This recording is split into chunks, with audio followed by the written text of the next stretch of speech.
नमस्कार, स्वागत है आप सभी का। मैं हूं आपके साथ प्रीति सिंह। आज पता चल जाएगा कि देश का अगला राष्ट्रपति कौन होगा। औपचारिक रूप से इसका ऐलान हो जाएगा क्योंकि आज का दिन मतगणना के दिन है। 18 जुलाई को राष्ट्रपति चुनाव के लिए मतदान हुआ था और आज वोटों की गिनती सुबह 11 बजे से शुरू हो जाएगी। जी हाँ, आपसे कुछ ही देर बाद 11 बजे से मतगणना शुरू हो जाएगी और तकरीबन 3:30-4 बजे शाम को स्थिति स्पष्ट हो जाएगी कि देश के नए राष्ट्रपति कौन बनने वाले हैं। देश के शीर्ष संवैधानिक पद के लिए जो मुकाबला है वो पूर्व केंद्रीय मंत्री यशवंत सिन्हा और झारखंड की पूर्व राज्यपाल द्रौपदी मुर्मू के बीच है। द्रौपदी मुर्मू बीजेपी की अगुवाई वाले एनडीए की तरफ से उम्मीदवार हैं। यशवंत सिन्हा विपक्षी दलों की ओर से राष्ट्रपति पद के लिए उम्मीदवार हैं और आज मतों की गिनती 11 बजे से शुरू होगी। वक्त जो तय है वो सुबह 11 बजे से लेकर शाम 5 बजे तक का तय है, लेकिन उम्मीद संभावनाएं यही हैं कि 5 बजे से पहले करीब 4 बजे के आसपास परिणाम हम सबके सामने होगा। और लगातार हम अपने संवाददाताओं से इसे लेकर अपडेट लेंगे। साथ ही हमारे साथ स्टूडियो में 2 खास मेहमान भी जुड़े हुए हैं, उनसे भी हम इसको लेकर चर्चा करेंगे। अवधेश कुमार राजनीतिक विशेषज्ञ हमारे साथ जुड़े हुए हैं। साथ ही हमारे साथ गौड़ जी भी जुड़े हुए हैं, रोशन गौड़ हमारे साथ लगातार बने हुए हैं, उनसे भी हम बातचीत को जारी रखेंगे। अवधेश जी, पहले आपकी प्रतिक्रिया, आपकी नज़र में इस बार जो परिणाम है वो अपने साथ और क्या संदेश लेकर आने वाले हैं? देखिए, परिणाम तो स्पष्ट है। हम सब लोगों ने विश्लेषण किया है कि मतों का झुकाव किसकी ओर है। जब एक नाम पर अलग अलग पार्टियों से लोग विद्रोह करके अपने नेतृत्व के खिलाफ द्रौपदी मुर्मू के पक्ष में मतदान करने आ रहे हैं तो इससे ज़्यादा संकेत कुछ नहीं होता है। और वैसे भी पहले राष्ट्रपति के पहले चुनाव से लेके आज तक सत्तारूढ़ दल की ओर से या सत्तारूढ़ नेतृत्व की ओर से खड़ा किया गया कोई उम्मीदवार हारा नहीं है, तो परिणाम तो निश्चित होता है। देखिए, इस परिणाम के संदेश काफ़ी गहरे हैं और भविष्य की राजनीति के दृष्टि से काफ़ी महत्वपूर्ण संकेत देने वाले हैं। अब उसको समझने की आवश्यकता है। ये आज़ाद भारत के इतिहास में पहला राष्ट्रपति चुनाव है जिसमें विपक्ष के अंदर इतना ज़्यादा, जिसको हम क्रॉस वोटिंग कहते हैं और सेंधमारी, वो क्रॉस वोटिंग सेंधमारी नहीं होती है। वो अपने नेतृत्व के निर्णय के खिलाफ अपने विधायकों का एक विरोध या विद्रोह होता है कि आप जो कह रहे हैं उसकी ओर हम नहीं जाने वाले हैं। नहीं, तो ये द्रौपदी मुर्मू के पक्ष में वोटिंग है या अपने उम्मीदवार के खिलाफ? नहीं, ये भी एक छोटा हो जाएगा। द्रौपदी मुर्मू के भी पक्ष में है, अपने उम्मीदवार के भी खिलाफ है, लेकिन इसका मायने ये है ना कि जो विपक्ष की नीतियां हैं इस समय उनको लेकर के स्वयं उनकी पार्टियों के अंदर असंतोष है। वो कई स्तरों पर दिखता है। वो क्यों है इसका भी विश्लेषण करने की जरूरत है कि ऐसा क्यों हुआ है। क्योंकि आमतौर पर जो 2 इसमें मतदान हुए हैं, आमतौर पर माना जाता है कि भारतीय जनता पार्टी के खिलाफ देश का जो अल्पसंख्यक मुसलमान वर्ग है वो लगभग वोट नहीं डालता है। इस चुनाव में समाजवादी पार्टी के उत्तर प्रदेश में मुस्लिम विधायक ने निकल के मुर्मू के पक्ष में वोट डाला है। उड़ीसा के कांग्रेस के मुस्लिम विधायक ने निकल के वोट डाला है। तो ये सब घटनाएं ऐसे ही लगती है दे दिया है, लेकिन इसका तो गहराई से विश्लेषण करना पड़ेगा कि जब ये माना जा रहा है तो क्यों हो रहा है। तो जाहिर है कि आने वाले समय में यह संकेत मिल रहा है इस राष्ट्रपति चुनाव से कि 2024 और आगे यह देश धीरे धीरे भाजपा के एकल वर्चस्व की ओर बढ़ रहा है। विपक्ष अभी तक इस राष्ट्रपति चुनाव से अगर थोड़ा भी यूनाइटेड अपना स्वरूप प्रस्तुत करता कि हम संयुक्त हैं तो थोड़ी उम्मीद जग सकती थी। और ये बहुत बड़ा संकेत है 2024 और उसके बाद की राजनीति की दृष्टि से। जी, लेकिन आपने एक बात यहाँ पर कही कि सत्ता पक्ष का उम्मीदवार कभी हारा नहीं है, उसको लेकर मेरे पास एक सवाल है, लेकिन पहले रुख करेंगे अपनी सहयोगी कृति मिश्रा का। कृति, काउंटडाउन लगातार जो है शुरू हो चुका है, क्या सुगबुगाहट बढ़ी है वहाँ? जी हाँ, बिल्कुल प्रतिबिंब, जैसा कि आपने कहा कि काउंटडाउन शुरू हो चुका है और लगातार यहाँ जो ऑफिशियल्स हैं उनकी आवाजाही लगातार हो रही है। और क्योंकि अब 10 बज चुका है तो जो ऑथराइज मीडिया है, जिनको इलेक्शन कमीशन ने परमिशन दी है कवरेज करने के लिए, आप देख सकते हैं मेरे पीछे वो सब आ चुके हैं और किस तरह से और ज़्यादा सिक्योरिटी इस पूरे एरिया की हो चुकी है। और कुछ ही देर में ऐसा मानना है कि जो रिटर्निंग ऑफिसर हैं, जो सेक्रेटरी जनरल राज्यसभा के पीसी मोदी जी, वो आएंगे और साथ ही साथ जो असिस्टेंट रिटर्निंग ऑफिसर्स हैं वो भी आएंगे। इसका पूरा मुआयना होगा। और जैसा कि लगातार हम अपने दर्शकों को बताते आ रहे हैं कि 11 बजे से जो काउंटिंग का प्रोसेस है वो शुरू होगा।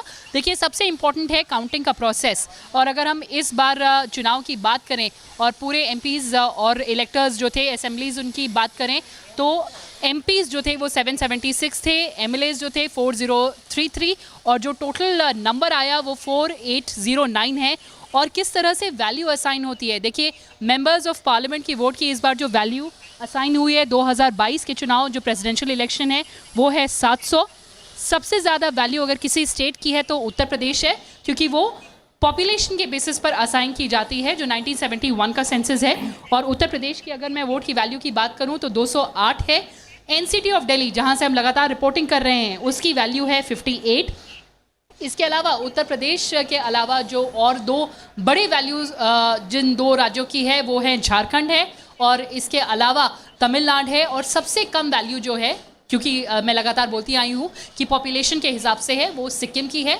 तो इस तरह से जो वैल्यूज़ असाइंड हैं सारे वोट्स को, उसका जो वोट कोटा कैलकुलेशन का सिस्टम है, यानी कि value of total valid votes that will be divided by 2 + 1, उसके बाद ये वोट कोटा निकलेगा। और किस तरह से आप जानते हैं कि जो proportional representation by means of single transferable vote, उसके तहत पोलिंग हुई है और वोट कोटा निकाला जाएगा। उसके बाद हमें पता चल जाएगा कि देश का अगला राष्ट्रपति कौन है। प्रतिबिंब। बिल्कुल कृति, आपके पास अपडेट के लिए हम आते रहेंगे। रोशन गौड़ जी, जैसा मैं शुरू से ही समझना चाह रही थी कि राजनीतिक संकेत भी अपने आप बहुत कुछ लेकर आ रहा है ये चुनाव, और अवधेश जी ने भी उसकी तरफ इशारा किया है। और क्या समझा जाए, करीब करीब मैं कहूँ करीब 1,30,000 गाँव में जश्न की तैयारी है जहाँ जनजातीय समुदाय है जी। क्या है ये इस जश्न को कैसे देखें? देखिए, जैसे हम लोग चर्चा कर रहे हैं अभी तक कि एक तो महिला है, दूसरा आदिवासी समाज से है, तीसरा वंचित समाज से है, चौथा जो आम आदमी है उस समाज से। तो ये जो उनको जोड़ा गया है वो आम आदमी ने अपने आप को समझ के जोड़ा है कि ये हमारी प्रतिनिधि है। तो इसलिए उनकी जो जश्न की तैयारी होगी, जो आदिवासी हमारे इलाके हैं वो केवल जो 3 राज्य हैं केवल वहाँ तक सीमित नहीं है, वो हमारे पूर्वोत्तर से लेके और केरल तक है और गुजरात तक है। अब हर स्टेट में देखें तो आदिवासी समाज है, तो वो अपना जश्न तो मनाएंगे ही, लेकिन जो आम आदमी है जो अपने आप को मानता है कि ये हमारी प्रतिनिधि है, वो भी एक ये जश्न मनाएंगे। तो ये हम सब के लिए, पूरे हम एक एक हिंदुस्तानी के लिए एक बहुत बड़ा गौरव का क्षण है। और जो पॉलिटिकल बात हो रही कि उसकी संदेश देने की, तो बीजेपी ने जब इनको कैंडिडेट बनाया था तो उस पर सीधा साधा जो गणित था कि महिला और आदिवासी समाज से हैं और आम आदमी समाज से। आम आदमी का मतलब है कि जो अपने आप को मुख्य धारा से थोड़ा सा दूर समझता है। सबका साथ सबका विकास की बात होती है। 3 बार मौके मिले हैं बीजेपी को जी, तीनों बार कैंडिडेट की बात करें तो बिल्कुल। देखिए, उन्होंने जो पहला कैंडिडेट अपने को उन्होंने दिया था डॉक्टर कलाम, एक ऐसे व्यक्ति को दिया था जो निर्विवाद थे, जिन्होंने इस देश को मिसाइल दी हैं, एक बहुत बड़े साइंटिस्ट, उनको दिया। तो पूरी दुनिया ने, केवल हिंदुस्तान नहीं, पूरी दुनिया ने इनको स्वागत किया था कि एक नॉन पॉलिटिकल आदमी को, जिसने अपने जीवन को विज्ञान के लिए समर्पित किया था, उस व्यक्ति को दिया। और जब उन्होंने दूसरे कैंडिडेट और इनको मुर्मू जी को दिया, तो देखिए किस समाज से दिया, कि जिस समाज की तरफ लोगों का ध्यान ही नहीं जाता है, आदिवासी समाज से, दूर दराज के ऐसे समाज से।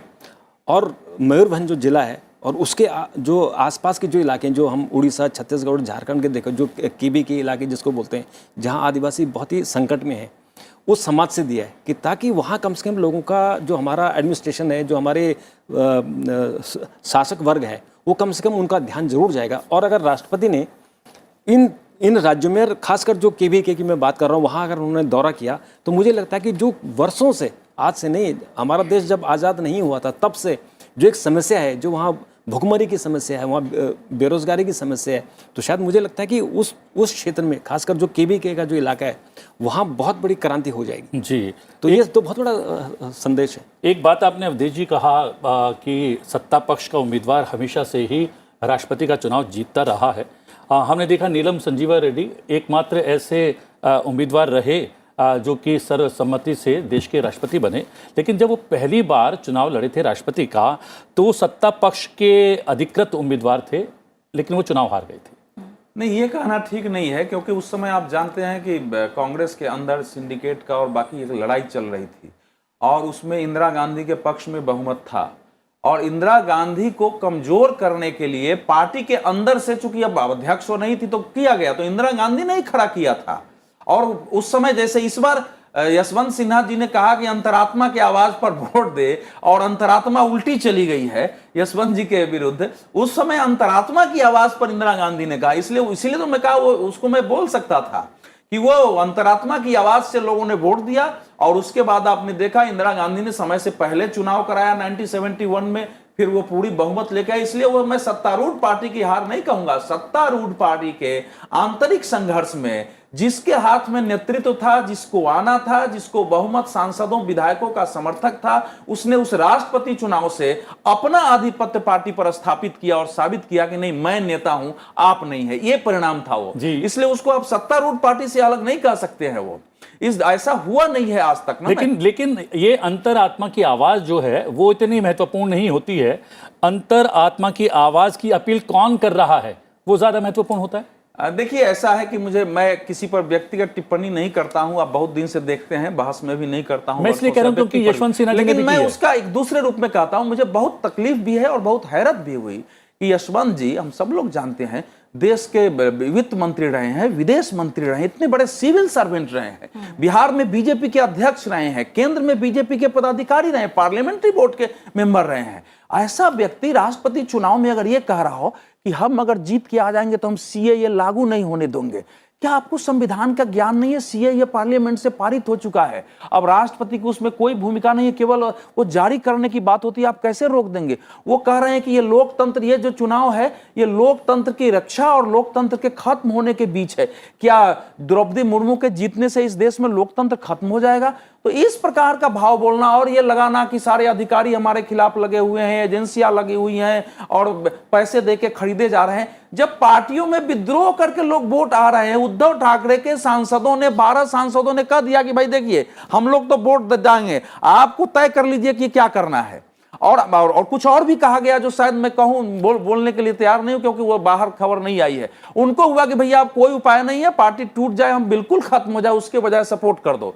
तो जहां ये स्थिति पैदा हो गई हो, यशवंत सिन्हा के अपने प्रदेश झारखंड में, अगर झारखंड मुक्ति मोर्चा जो कि विपक्ष की, मेरे कांग्रेस वहां सरकार में शामिल है, वहां कांग्रेस में है, वो यशवंत जी का समर्थन करने को तैयार नहीं हुई, तो एक संकेत था और वो संकेत उनको समझना चाहिए था। तो अंतरात्मा की आवाज जो उन्होंने कहा ना, तो लोगों ने अंतरात्मा की आवाज से वोट डाल दिया है। अंतरात्मा की आवाज से शिवसेना ने डाल दिया, अंतरात्मा की आवाज से झारखंड मुक्ति मोर्चा ने डाल दिया, अंतरात्मा की आवाज से विद्रोहियों ने डाल दिया, सबने अंतरात्मा की आवाज से डाल दिया है। लेकिन वो 71 वाली 67 वाली अंतरात्मा नहीं है, ये भी अंदर की ही आत्मा है।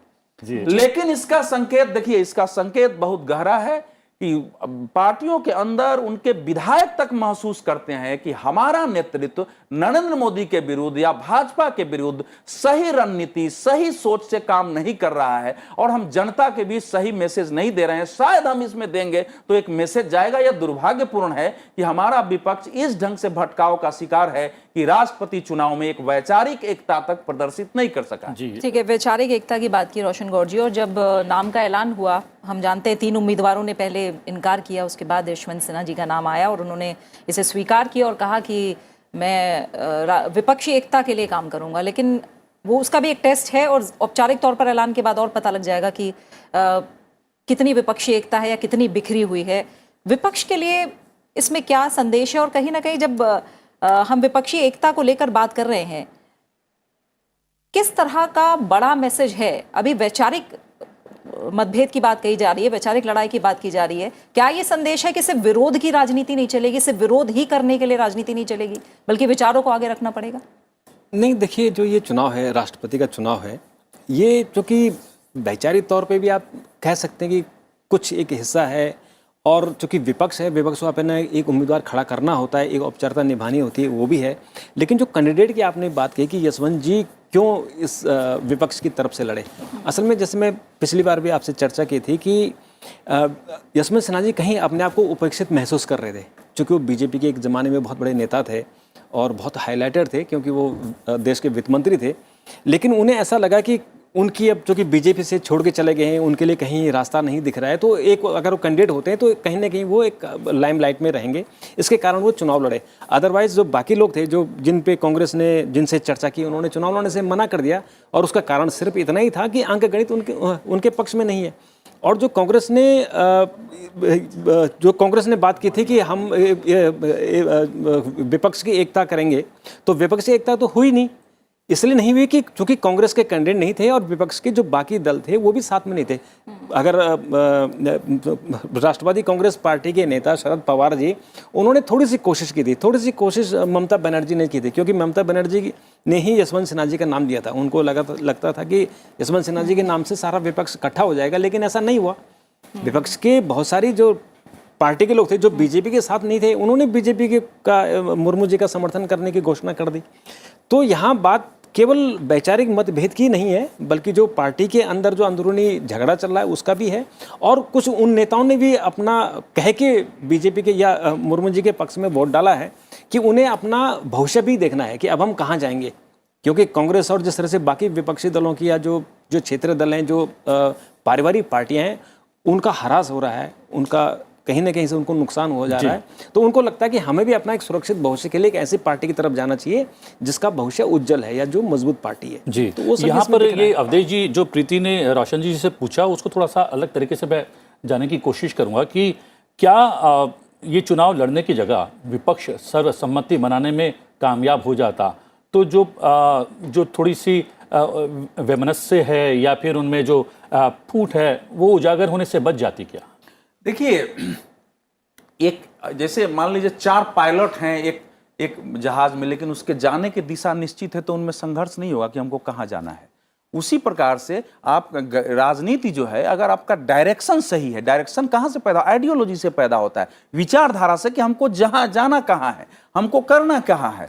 तो ये जब डायरेक्शन लेस हो जाता है, लोग विचारहीनता हो जाती है कि आपकी कोई विचारधारा नहीं है, राजनीति में आपकी कोई आइडियोलॉजी नहीं है, केवल विरोध के लिए विरोध करना है कि नरेंद्र मोदी को खत्म करना है, हमको आरएसएस बीजेपी का ही नाम लेना है, और उसमें भी आइडियोलॉजी स्पष्ट नहीं है।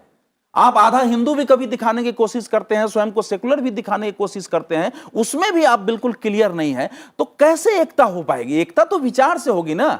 बाकी पार्टियों को तो अपने अपने जगह पर लड़ना है।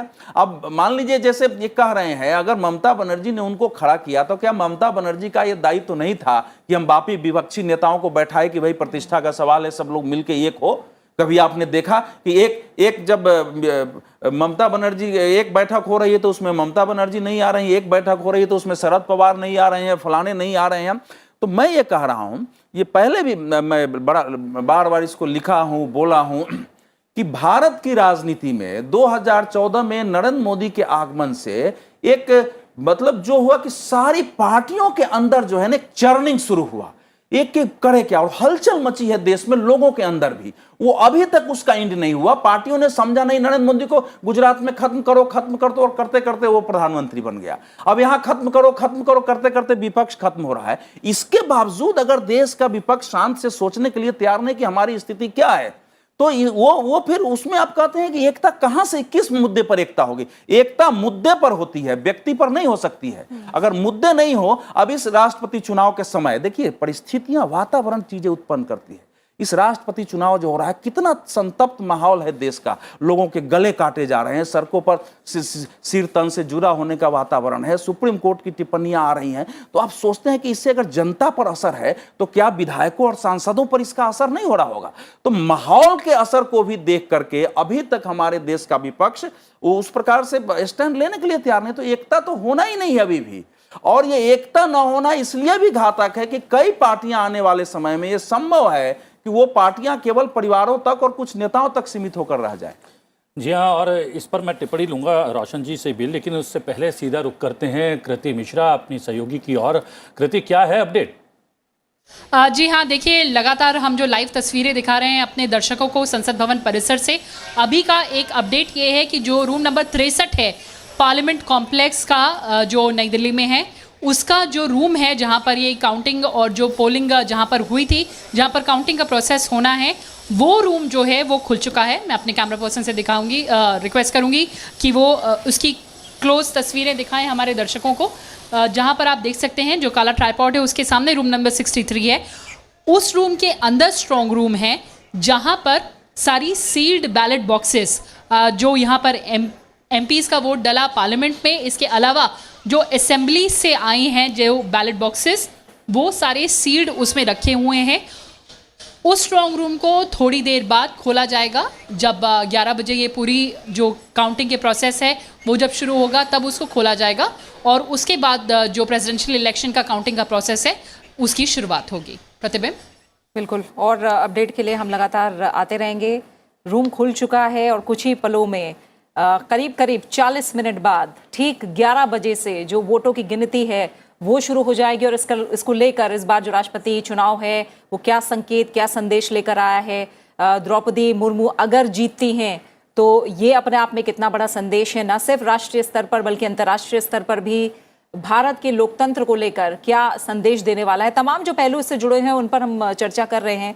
और अवधेश जी, जैसा आप बता भी रहे थे कि विपक्ष को किस तरह की लड़ाई लड़नी है इसके बारे में विचार करने की ज़रूरत है। अगर मैं विपक्ष में भी अलग अलग पार्टियों के स्टैंड की बात करूं, अलग अलग पार्टियों के लिए भी क्या संदेश है। कांग्रेस ने पहले ही मना कर दिया था कि हम नहीं उतारेंगे अपनी पार्टी से कोई।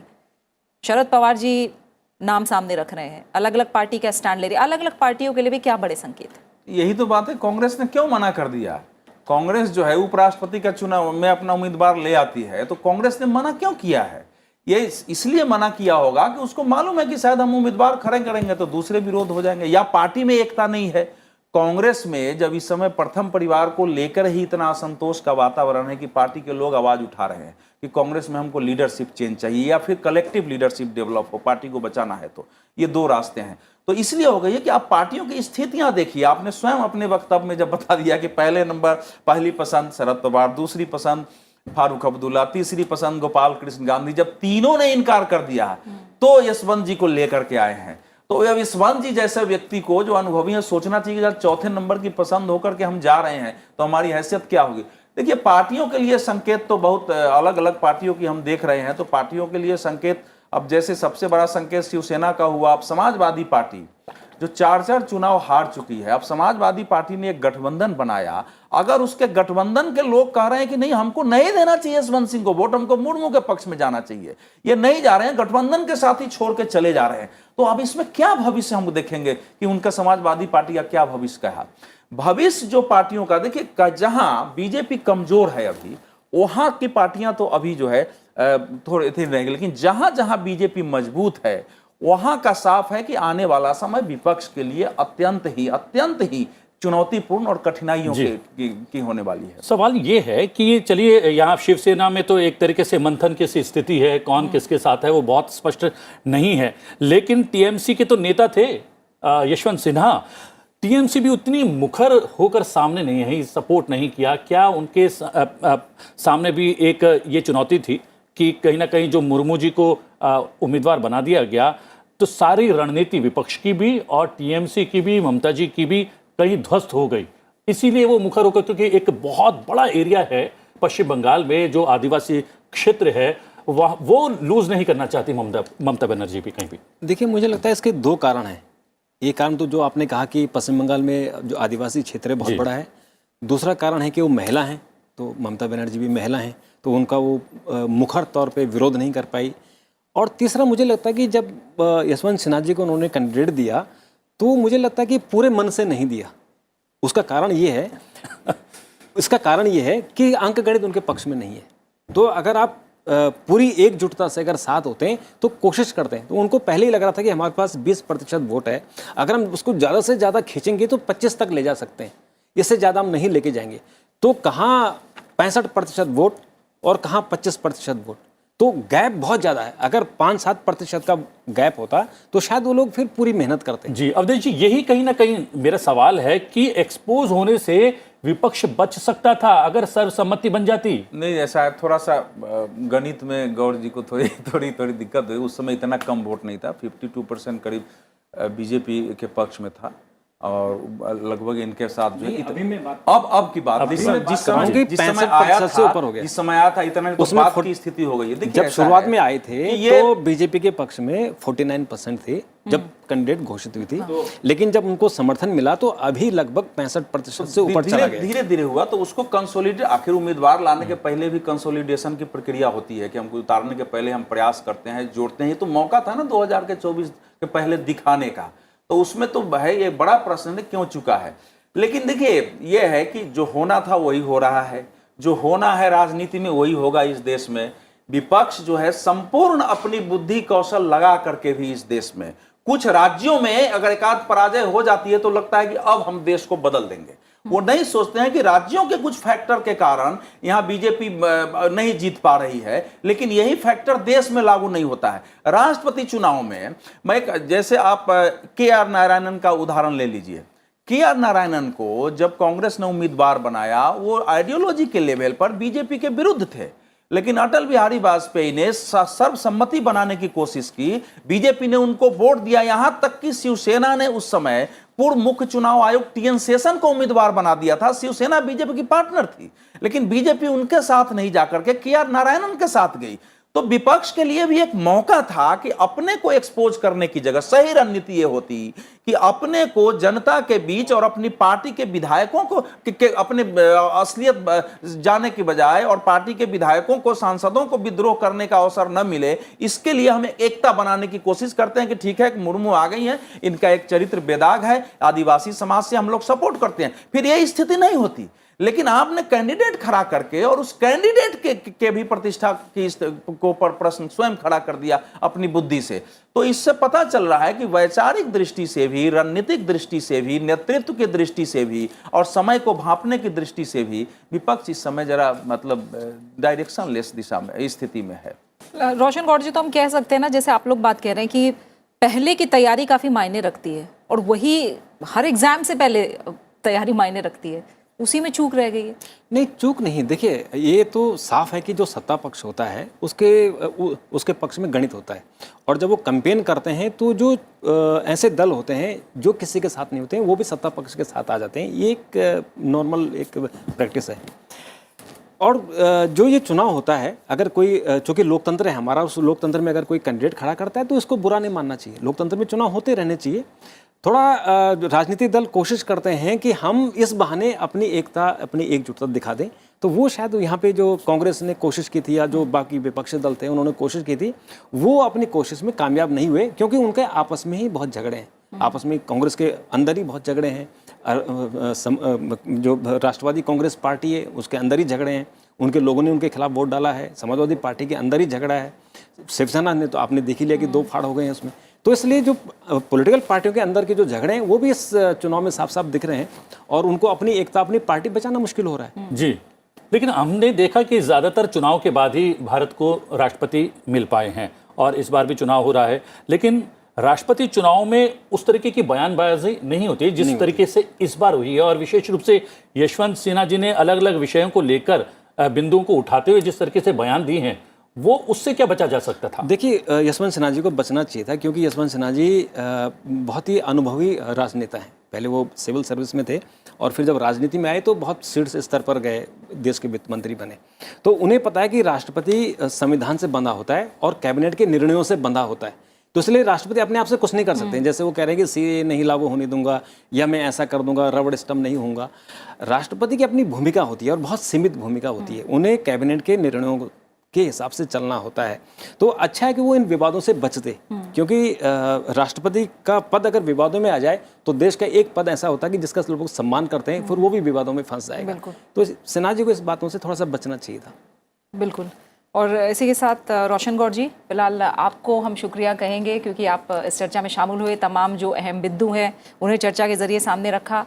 फिलहाल हम आपको शुक्रिया कह रहे हैं। अवधेश जी, जैसा राष्ट्रपति चुनाव को लेकर हम बात कर रहे हैं और अलग अलग छवि लोगों के मन में, और जैसा अभी रोशन जी ने भी कहा कि संविधान के मुताबिक जो शक्तियां मिली हैं राष्ट्रपति को उनके हिसाब से काम होगा। लेकिन थोड़ा सा इधर अगर हाल फिलहाल की कोशिशों को हम समझें, और ख़ास तौर से जैसे द्रौपदी मुर्मू ने कोशिश की राज्यपाल रहते हुए भी राजभवन को खोला गया आम लोगों के लिए, इधर कुछ कोशिशें राष्ट्रपति भवन को भी आम लोगों के करीब लाने की हो रही हैं। तो लग रहा है कि द्रौपदी मुर्मू के जरिए वो और मजबूत होंगे। देखिए, सिंबॉलिक चीजों से कोई परिवर्तन नहीं होता है। हाँ, मान लीजिए हमने राष्ट्रपति भवन को खोल दिया, उसके मायने इसका मतलब ये हुआ कि जो सत्ता की बंदिशें हैं, जहां सत्ता तक आम आदमी की पहुंच नहीं, उसको खुलना। क्या राष्ट्रपति भवन के खुलने से जो डिस्ट्रिक्ट मजिस्ट्रेट के दरवाजे हैं वो आम आदमी के लिए वैसे ही खुल जाएंगे? तो मैं सिंबोलिज्म में बहुत ज्यादा विश्वास नहीं करता हूं। वो तो अब प्रणब मुखर्जी ने भी अपने कोशिश की थी, मुगल गार्डन को का समय बदल दो, खोल दो, लोग आए देखे, बहुत सारी चीजें। उसके पहले एपीजे अब्दुल कलाम ने भी अपने समय में, इन्होंने ये भी कोशिश करेंगी और उसके एक मैसेज जाते हैं। लेकिन मैसेज आम लोगों में तो इसकी नहीं, वो वहां तक है। लेकिन एक बेसिक चीजें जो होती है वो हमको आपको लगता है उससे कोई प्रशासन में अंतर नहीं आता है कि राष्ट्रपति भवन में तो हम प्रवेश कर जाएंगे, लेकिन मुझे अगर किसी ऑफिसर के कमरे में जाके काम कराना है तो वहां प्रवेश मिलेगा ना, कि ये मायने रखता है। तो हमारे लोकतांत्रिक व्यवस्था की एक व्यापक प्रश्न है जो आप कह रहे हैं, उतनी तक तो प्रसन्नता है कि राष्ट्रपति भवन अब वायसराय भवन की तरह पूरा बंदिश में और बंधा नहीं होना चाहिए, राष्ट्रपति भवन लगना चाहिए। लेकिन मैं व्यक्ति पर फिर भी टिप्पणी नहीं करूंगा। 5 साल उनको रहना है, उनका काम मैं देखूंगा। राजभवन खोला, बहुत अच्छी बात है। नीचे बहुत समाज के निचले स्तर से आती हैं तो उन्होंने वो सब भुगते हैं, उसका असर यहाँ दिखेगा, उसमें कहीं कोई दो मत नहीं है। लेकिन मूल बात होता है कि राष्ट्रपति कठिन समय में क्या पॉलिटिकल लीडरशिप को अपने नेतृत्व भूमिका से कुछ डायरेक्शन दे पाएगा। संविधान में तो ठीक है कि वही बात है जो कैबिनेट करेगी, तो चुनौतीपूर्ण समय में राष्ट्रपति के व्यक्तित्व काफी प्रभावकारी हो, व्यक्तित्व जो है वो मायने रखता है। तो वो समय बताएगा कि उस व्यक्तित्व की कसौटी पर मुर्मू कितना खरा उतरती हैं, क्योंकि हमारे देश के सामने चुनौतियां कम नहीं है। सामाजिक चुनौतियां हैं, अंतर्राष्ट्रीय चुनौतियां है, आर्थिक चुनौतियां हैं। देश के अंदर जिस प्रकार से हिंसा और सांप्रदायिक सद्भाव बिगाड़ने की पैदा होकर कोशिश कर रही हैं, इन सब में राष्ट्रपति की भूमिका बहुत महत्वपूर्ण हो सकती है। तो इसलिए वो सब देखना पड़ेगा हमको। लेकिन आपकी प्रसन्नता के साथ मैं हूं कि चलो राष्ट्रपति भवन अगर खुलेगा तो हम लोग भी कोशिश करेंगे कि बिना काट के एक दिन घूम के आते हैं और देखेंगे कि कितना होता है, और चाहेंगे कि वही स्थिति पैदा हो, थोड़ी सुरक्षा घेरा इस देश में। हम लोग लंबे समय से इसके लिए संघर्ष करते रहे कि थोड़ा नेताओं के सुरक्षा घेरे कम हो, थोड़ा बंदिशें कम हो, जो आज तक नहीं हुआ है। अगर वो सब होता है तो बहुत प्रसन्नता की बात होगी, और मैं मानूंगा कि अगर हम लोग अगर देख रही हैं तो प्रीति की बात सुने मुर्मू और कुछ ऐसा आम लोगों ने तो देखिए बहुत खुशी जाहिर की द्रौपदी मुर्मू की उम्मीदवारी को लेकर। आम लोगों से तो बहुत अच्छे और सकारात्मक एक तरह से रिएक्शन मिले हैं। हमारे साथ एक और खास मेहमान जुड़ गए हैं, हमारे साथ संदीप फुकन, वरिष्ठ पत्रकार, वो अब चर्चा में शामिल हो गए। संदीप जी, आपका पहला रिएक्शन और आपके लिए क्या संकेत है? अभी राष्ट्रपति भवन को क्लोज लेके आया जा रहा है, लगातार कोशिशों से इसको बहुत ज़्यादा पॉजिटिव वे में नहीं देख रहे हैं। अवधेश जी, आपके लिए क्या संकेत है? नहीं, देखिए, मेरे ख्याल से अवधेश जी ने ये कहा, कोशिश की कि वो सिंबोलिज्म में नहीं मानते हैं। लेकिन बात ऐसा है कि कुछ मैसेज, पॉलिटिकल मैसेजिंग तो होती है, जनजाति से आती हैं। ऐसा नहीं है कि वो उनको सिर्फ आदिवासी समाज से आए हैं, उसीलिए द्रौपदी मुर्मू जी को नॉमिनेट किया प्रेसिडेंशियल कैंडिडेट के लिए। वो गवर्नर रह चुकी हैं, उड़ीसा में मिनिस्टर रह चुकी हैं, उनके पर्सनल स्ट्रगल्स भी बहुत रहे हैं। लेकिन उसके बाद पर्सनल स्ट्रगल्स मतलब उनके पर्सनल लाइफ में काफ़ी ट्रेजेडी रही हैं, लेकिन उसके बावजूद उन्होंने अपनी जिम्मेदारी निभाई। लेकिन साथ ही साथ ये आप नकार नहीं सकते कि वो आदिवासी समाज से आती हैं, महिला हैं, तो वो पहली आदिवासी महिला होंगी जो अगर वो महज एक फॉर्मेलिटी है। नंबर्स तो जैसे अभी कुछ देर पहले रोशन जी भी बता रहे थे कि काफ़ी हद तक नंबर्स उनके पक्ष में है। 11 बजे से वो खुलेंगे, काउंटिंग शुरू होगा, शाम तक हमें पता लग जाएगा। लेकिन तय है कि वो जीतेंगी। और अगर ऐसा जैसा तय है वैसा ही परिणाम भी आता है शाम को 3:30-4 बजे, तो उसका राजनीतिक संदेश, आप संदेश की बात कर रहे हैं, तो राजनीतिक संदेश कितना बड़ा होगा? नहीं, देखिए, वो एक तो मार्जिन के ऊपर भी है जी। सरकार ने एक तो संदेश दे ही दिया कि शुरुआत में ही आपको याद होगा जब ये कयास लगाया जा रहा था कि कौन होंगे। एक समय ऐसा भी आया कि नकवी जी का नाम चला था कि मुख्तार अब्बास नकवी हो सकते हैं, हालांकि उनके उसके बाद उपराष्ट्रपति के लिए नाम चला, लेकिन कई वो चल रहे थे कि कौन हो सकते हैं कौन नहीं होंगे। तो जैसे ही द्रौपदी मुर्मू जी का नाम अनाउंस किया, जैसे मैंने कहा पहला महिला आदिवासी समाज से होंगी, तो तुरंत आप देखोगे कि वो बिखराव हो गया ऑपोजिशन में। ऑपोजिशन की जो यूनिटी उस समय तक दिख रही थी, 17 पार्टीज़ ने नॉमिनेशन 17 पार्टीज़ ने 2 राउंड ऑफ मीटिंग्स किए। उसके बाद उनको भी कुछ दिक्कतें आई उनके वो नॉमिनी चयन करने में। पहले उन्होंने फारूक अब्दुल्ला साहब को बताया, फिर वो राज़ी नहीं हुए, शरद पवार राज़ी नहीं हुए, गोपाल कृष्ण गांधी जी को बोला, वो भी राज़ी नहीं हुए। तो फाइनली यशवंत सिन्हा जी ने ये चैलेंज लिया और इसमें पहल करने में ममता बनर्जी सबसे आगे थी और वो तृणमूल के नेता भी हैं, मतलब थे, वो रिज़ाइन कर चुके थे राष्ट्रपति के जब नॉमिनी बने यशवंत सिन्हा जी। लेकिन यही ममता बनर्जी ने कहा कि अगर द्रौपदी मुर्मू ये जी बहुत का नाम, महत्वपूर्ण तस्वीरें चल रही हैं जो हम दिखा रहे हैं, अब फुल स्क्रीन ये तस्वीरें आ गई हैं। ये वो कमरा 63 नंबर का जहां पर काउंटिंग थोड़ी ही देर में शुरू होने वाली है। ऐतिहासिक क्षण, ऐतिहासिक तस्वीरें। जी, तो मैं ये बोल रहा था प्रतिबिंब जी कि जैसे ही नाम अनाउंस किया तो हमने जो डिवीज़न, जो बिखराव सा देखा हमने। ममता बनर्जी ने खुद ही कहा कि अगर सरकार हमें पहले बोल देती तो ये कंसेंसस कैंडिडेट हो सकते थे। झारखंड मुक्ति मोर्चा जो कि कांग्रेस के साथ सरकार चला रहे हैं, उन्होंने अपना समर्थन दे दिया द्रौपदी मुर्मू जी को, क्योंकि वो उनके पास और कोई एक पॉलिटिकल कंपल्शन भी है। वो खुद आदिवासी समाज से हैं। झारखंड मुक्ति मोर्चा एक आदिवासी समाज को रिप्रेजेंट करते हैं एक पार्टी, पॉलिटिकल पार्टी के हिसाब से। शिवसेना का तो बिल्कुल ही वो 2 भाग हो गया था, लेकिन उद्धव ठाकरे भी मजबूरन उन्होंने कहा कि हम देंगे, उनको समर्थन देंगे, क्योंकि उनके एमपीज जो थे वही चाह रहे थे कि वो देंगे। लेकिन संदीप जी देखिए, ये तो कहीं ना कहीं संभावना थी कि एनडीए की तरफ से कुछ तो ऐसा, मैं कहूँ दांव ही कह लीजिए आप, नाम को लेकर चला जाएगा जिस पर सोच बनेगी। और हम राष्ट्रपतियों को लेकर जब भी एनडीए की तरफ से या कहूँ बीजेपी की तरफ से नाम आए हैं तो इसी तरह के आए हैं। राज्यों में मुख्यमंत्रियों को लेकर जब नाम तय हुए हैं तो ऐसे ही हुए हैं। पद्म पुरस्कारों के लिए भी आप देखें तो एक अलग तरह का वो है। तो ये तो कहीं ना कहीं लोगों को लग ही रहा था कि संभावना ऐसी होगी, लेकिन फिर भी कहीं विपक्ष की तैयारी की कमी। तैयारी की कमी मतलब एक हिसाब से विपक्ष को तो अपना उम्मीदवार चुनने में भी दिक्कत आ रही थी। जैसे कि मैंने अभी कहा कि ये 34 नंबर में थे। पहले उन्होंने शरद पवार को कहा, उन्होंने मना कर दिया। फिर क्योंकि विपक्ष में सिर्फ एक, उनको ये मानना था कि उनको एक पॉलिटिशियन, एक जो राजनेता, वैसे एक जो मजबूत दावेदार हो राष्ट्रपति पद के लिए, वो ऐसा वो चुनना चाह रहे थे। पहले उन्होंने शरद पवार जी को बोला, वो मना कर गए। फिर जो फारूक अब्दुल्ला साहब को बोला, वो इसलिए था क्योंकि वो जम्मू कश्मीर से आते हैं और अल्पसंख्यक समुदाय से भी हैं, उन्होंने भी मना कर दिया। गोपाल कृष्ण गांधी, उन्होंने भी मना कर दिया। तो फाइनली यशवंत सिन्हा जी ने इसको चैलेंज को एक्सेप्ट किया। कहीं ना कहीं अवधेश जी, ये विपक्ष की कमी से ज़्यादा सत्ता पक्ष ने जो रणनीति बनाई है, वो रणनीति ज़्यादा कारगर सिद्ध हुई। देखिए, सफलता के गुणगान हम लोग बहुत करते हैं। जब सफलता मिल जाती है ना तो उसमें फिर दोष दिखाई नहीं देता है, और विफलता में सारे दोष दिखाई देते हैं।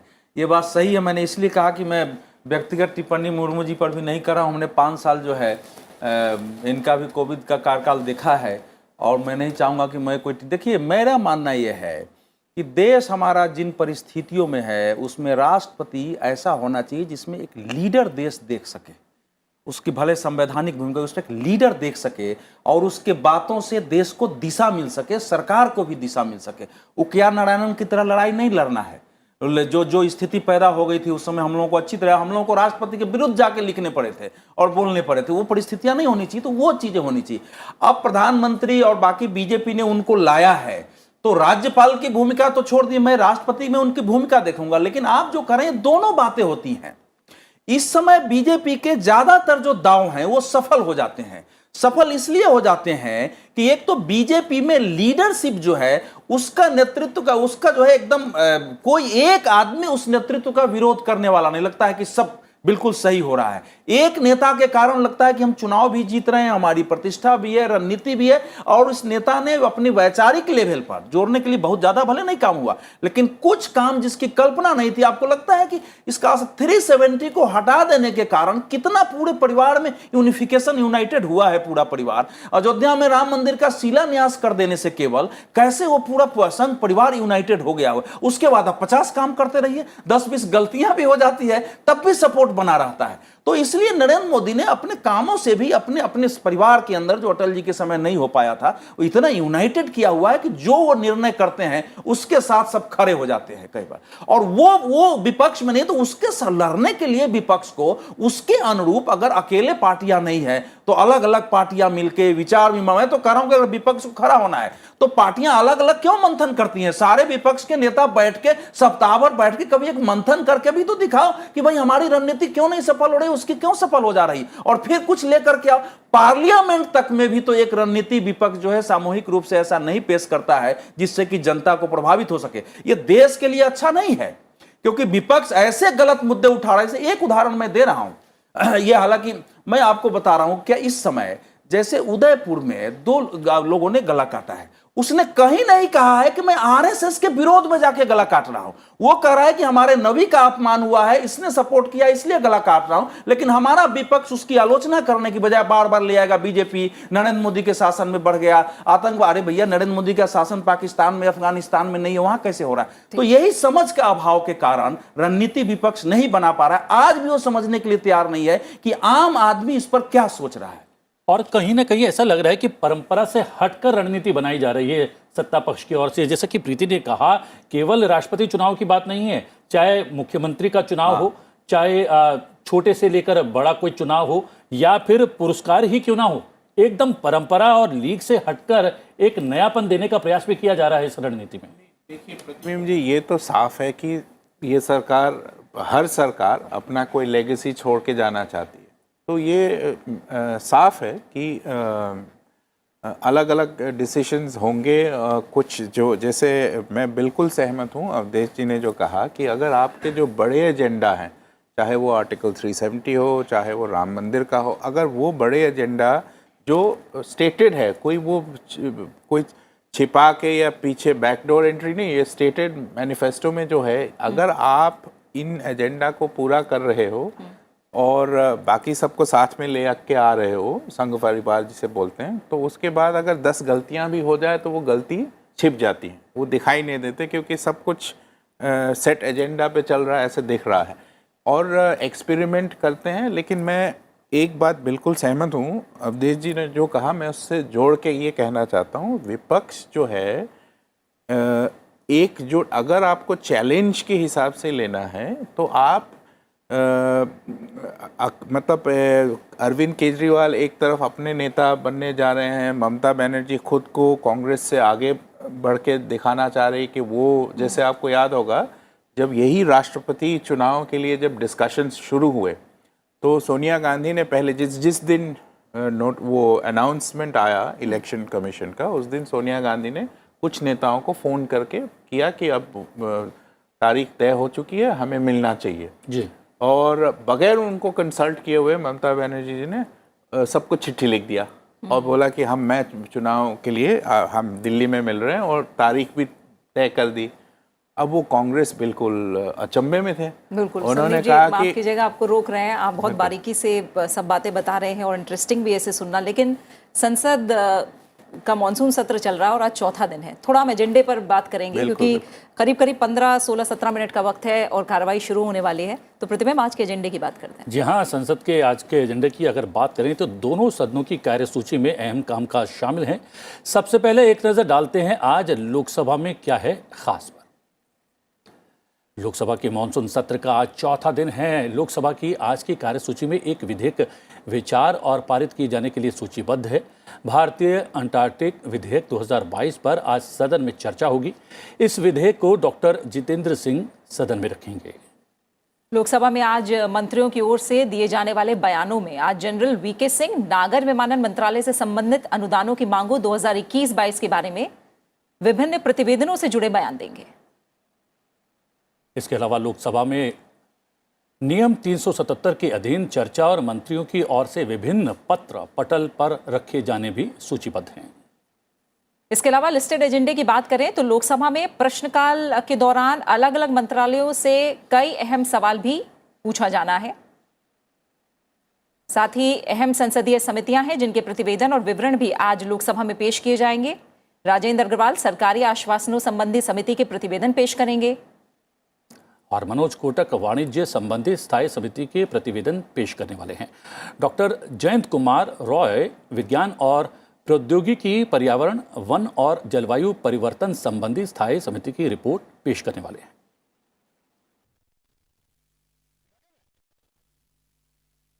साथ ही सुरेश कुमार पुजारी कार्मिक, लोक शिकायत विधि और न्याय संबंधी स्थायी समिति का प्रतिवेदन सदन में पेश करेंगे। पवन कुमार शर्मा हमारे सहयोगी जुड़ गए हैं जो कि लोकसभा की कार्रवाई से जुड़ा अपडेट हम तक पहुंचाएंगे। चौथा दिन है आज मॉनसून सत्र का।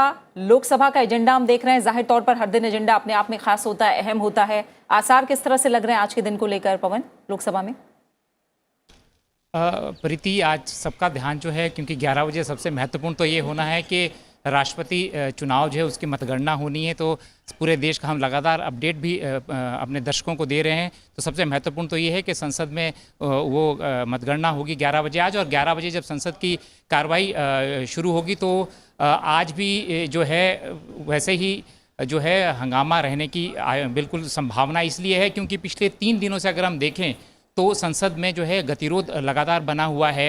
विपक्ष की तरफ से जो है वो प्राइस राइज का मुद्दा हो, चाहे जो खाने पीने की चीज़ें उसमें जीएसटी का मुद्दा हो, तो या जो सरकारी एजेंसियां हैं उनके दुरुपयोग का आरोप हो विपक्ष की तरफ से, तो ये लगातार संसद के अंदर और संसद के बाहर जो विपक्ष इसको लगातार उठा रहा है और आज भी संभावना ऐसी ही है। साथ में आज एक महत्वपूर्ण चीज़ ये भी है कि कांग्रेस अध्यक्ष जो हैं सोनिया गांधी, उनकी ईडी के सामने उनकी पेशी है नेशनल हेराल्ड मामले में, तो कांग्रेस की अध्यक्ष हैं, तो इसके कारण भी आज जो है ज़्यादा विपक्ष जो है मुखर होने की पूरी संभावना है।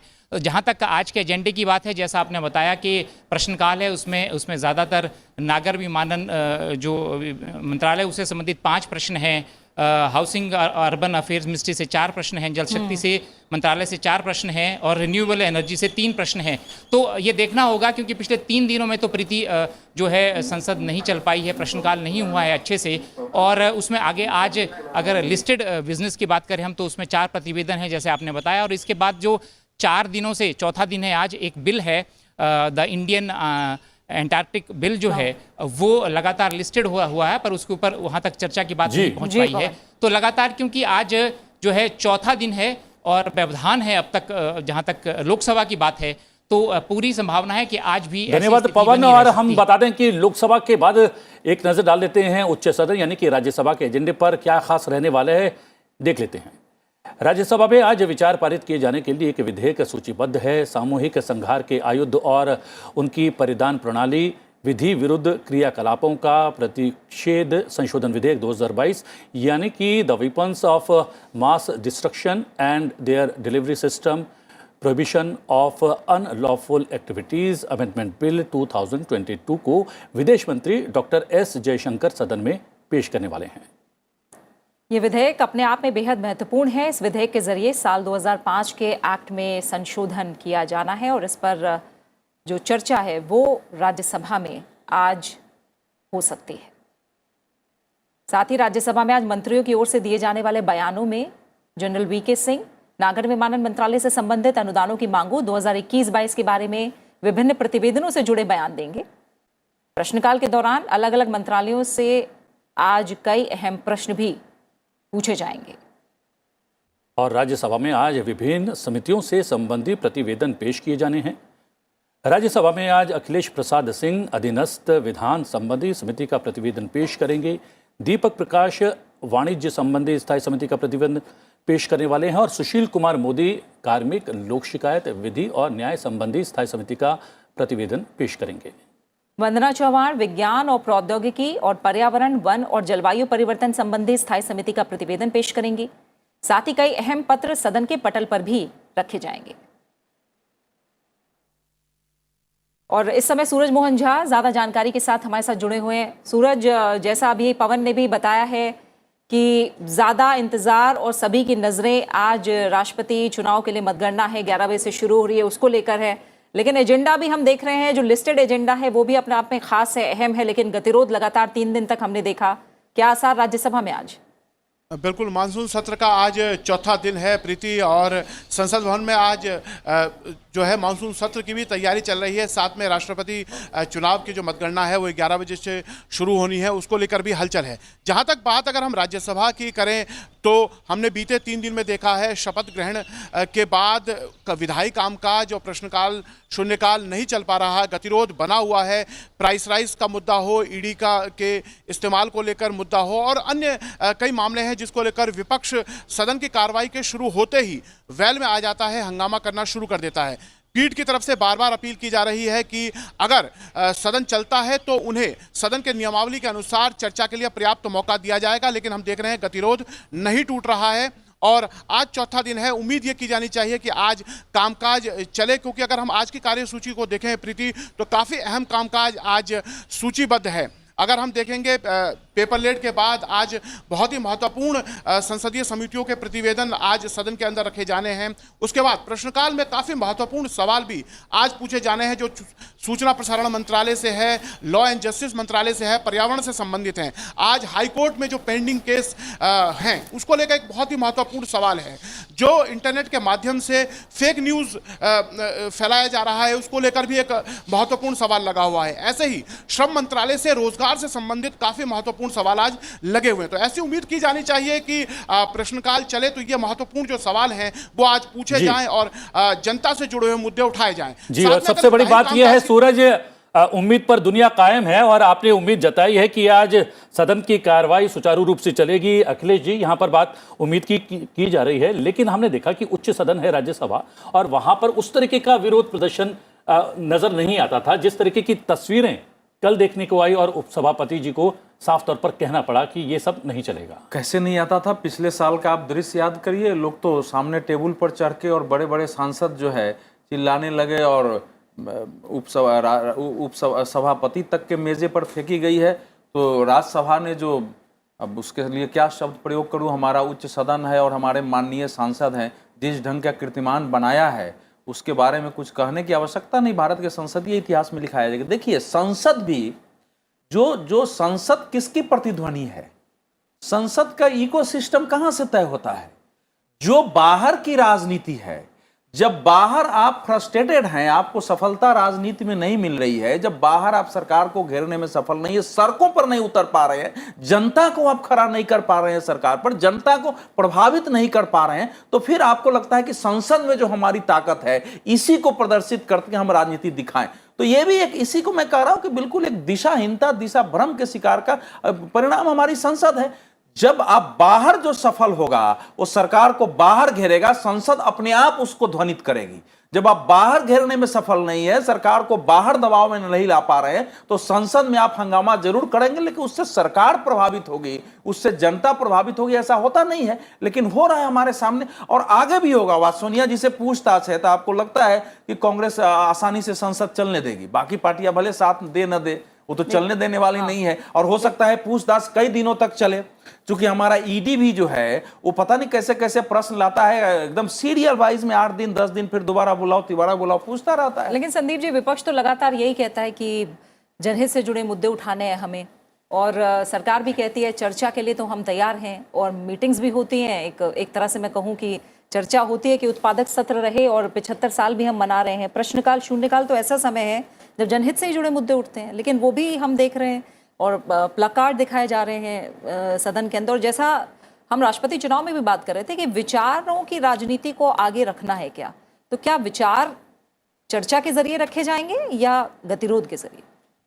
नहीं, बिल्कुल। पहली बात तो यह है कि आज सदन में कामकाज की उम्मीद बहुत कम है, क्योंकि अभी जब मैं यहाँ आ रहा था तो तब एक लीडर ऑफ द ऑपोजिशन जो राज्यसभा के मल्लिकार्जुन खड़गे उनके कमरे में एक मीटिंग चल रही थी फ्लोर कोऑर्डिनेशन की। वो चाह रहे हैं कि सिर्फ कांग्रेस ही नहीं, बाकी के जो विपक्षी दल हैं वो जो केंद्रीय जांच एजेंसीज हैं उसकी दुरुपयोग का मुद्दा उठाया जाए, क्योंकि आज वो सोनिया गांधी जी को बुलाया गया है ईडी के दफ्तर, तो एक शो ऑफ स्ट्रेंथ दिखाने के लिए कोशिश होगी। जहाँ तक आपने पूछा कि जनता के मुद्दे, ये पहली बार नहीं हो रहा है। वैसे जब भाजपा जब विपक्ष में थे तो वो भी बहुत ज़्यादा पुरजोर तरीके से डिसरप्ट करते थे, और ये कहा भी जाता था कि नेताओं ने कहा कि disruption is also a parliamentary tactic. तो ये भी एक बयान है। डिस्ट्रप्शन ठीक है, लेकिन वहां पर दूध के पैकेट ले जाना, वो दिखाना, वो लहराना, लेकिन इसमें उस तरीके की जो तस्वीरें सामने आती हैं, वो उसका नहीं, ये रूल्स के उल्लंघन है साफ तौर से, और ये होना नहीं चाहिए। लेकिन जैसे इन्होंने कहा पिछले साल ये हुआ था कि वो